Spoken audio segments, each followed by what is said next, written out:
ہر tyre پر bags اور suit case قطار میں رکھے چلے آ رہے تھے۔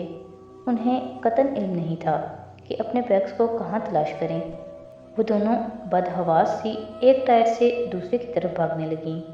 ڈی جے کا تھوڑی دیر میں ہی سانس پھول گیا۔ کبھی حیا کو ایک جگہ اپنے سیاہ سوٹ کیس کا گمان گزرتا تو وہ ڈی جے کا ہاتھ کھینچ کر ادھر بھاگتی، مگر قریب سے دیکھنے پہ وہ کسی اور کا بیگ نکلتا تو کبھی ڈی جے اپنے بھورے تھیلے کو پہچان کر چلاتے ہوئے ایک طرف دوڑتی، مگر اس پر کسی اور کا نام درج ہوتا۔ حیا بتاؤ اب بیگز کہاں ڈھونڈے؟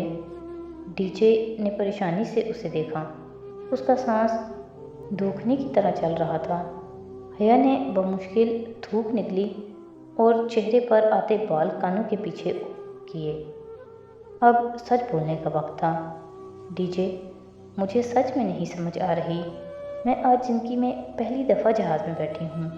ڈی جے نے چند لمحے اس کا چہرہ دیکھا، پھر ہتھیلی اس کے سامنے پھیلائی۔ ہاتھ مارو، میں بھی آج پہلی دفعہ جہاز میں بیٹھی ہوں۔ حیا نے زور سے اس کے ہاتھ پر ہاتھ مارا اور دونوں ہنس پڑی۔ کافی دیر بعد ان کو ٹائرز کی لسٹ نظر آئی جس پر ہر فلائٹ کے مخصوص ٹائر کا نمبر درج تھا۔ فہرست دیکھ کر دونوں منٹ میں ہی اپنا مطلوبہ ٹائر مل گیا۔ سامان لے کر حیا اتنا تھک چکی تھی کہ جب ڈی جے نے وہیں ایک جگہ چمکتے فرش پر بیٹھنے کو کہا تو وہ اپنا سارا نخرہ اور غرور بالائے طاق رکھ کر ادھر زمین پر بیٹھ گئی اپنے بیگز کے ساتھ۔ اب وہ دونوں مزے سے فرش پر بیٹھی ہر آتے جاتے کو دیکھ رہی تھیں اور ارد گرد مہذب نفیس لوگ حیرت سے ان کو دیکھتے گزر رہے تھے۔ ٹرمینل 1 سے جو پرواز ان کو ملی اس میں بھی عثمان شبیر ساتھ تھے۔ اپنی داستان حیات فراموش کر کے وہ اب ان کی طرف متوجہ ہوئے اور ان کا انٹرویو کرنے لگے۔ کون ہو، کہاں سے آئی ہو، کیوں آئی ہو، ترکی میں کہاں جانا ہے اور کیوں جانا ہے؟ سبانجی یونیورسٹی، انہوں نے اتنی بلند آواز میں دہرایا کہ اگلی نشست پر بیٹھی ترک خاتون نے گردن موڑ کر قدرے اونچا ہو کر ان کو دیکھا۔ سبانجی؟ اس سے آگے خاتون نے قدرے ستائش سے چند الفاظ تک میں کہے جو حیا کو سمجھ میں نہ آئے۔ جواباً عثمان شبیر نے اپنی بھاری بھرکم آواز میں کچھ کہا تو وہ خاتون قدرے گڑبڑا کر واپس رخ پھیر گئیں۔ آپ نے ان کو کیا کہا؟ حیا نے کڑی نگاہوں سے انہیں گھورا۔ کچھ نہیں، تم بتاؤ کہ پاکستان میں والدین اتنے آزاد خیال کب سے ہو گئے کہ یوں بچیوں کو اکیلے ترکی بھیج دیں؟ اکیلے نہیں ہیں ہم، ہمارا پورا گروپ ہے۔ ہم 2 اسٹوڈنٹس ہیں اور باقی فیکلٹی ممبران ہیں جو 2 روز قبل روانہ ہو چکے ہیں۔ انہوں نے جیسے سنا ہی نہیں۔ خیر، اب اکیلی جا رہی ہو تو اپنا خیال رکھنا۔ اور پھر ان کا وعظ شروع ہو گیا۔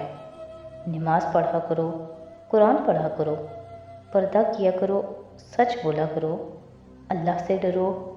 غرض ہر وہ بات جو اپنے بیٹے کی تربیت کے وقت انہیں بھول گئی تھی اب اچانک یاد آ گئی۔ حیا نے قدرے جھنجھلا کر رخ پھیر لیا۔ دوپہر 2 بجے کھڑکی کے اس پار نیچے، بہت نیچے، وہ پرفسوں منظر پھیلنے لگا۔ مرمرا کا سمندر، اوپر بادل اور برف، یوں جیسے نیلی چادر میں سفید روئی کے گالے تیر رہے ہیں۔ وہ اس منظر کے سحر میں کھوتی چلی گئی جہاں سکندر کا ترکی اس کے قدموں کے تلے تھا۔ یہ رکھ لو۔ پرواز اترنے کا اعلان ہونے لگا تو نہایت زبردستی عثمان شبیر نے اپنا وزٹنگ کارڈ اسے تھمایا۔ اس پر میرے گھر، سیل اور آفس کے نمبرز لکھے ہیں۔ کبھی کبھار میں گھر پر نہیں ہوتا اور کبھی کبھار میرا سیل بھی آف ہوتا ہے، لیکن آفس کے نمبر پر میں ہمیشہ ملتا ہوں۔ میری سیکرٹری کی فضولیات سے بچنے کے لیے ڈائریکٹ میری پرائیویٹ ایکسٹینشن ڈائل کرنا، وہ ہے 14 یعنی 14، کیونکہ میری اور پاکستان کی تاریخ پیدائش 14 اگست ہے۔ رکھ لو، ضرورت پڑ سکتی ہے۔ عثمان شبیر سے بمشکل جان چھوٹ رہی تھی۔ ان کو کبھی کال کرنا یا دوبارہ ملاقات کا تصور بھی حیا کے لیے سہانے روح تھا۔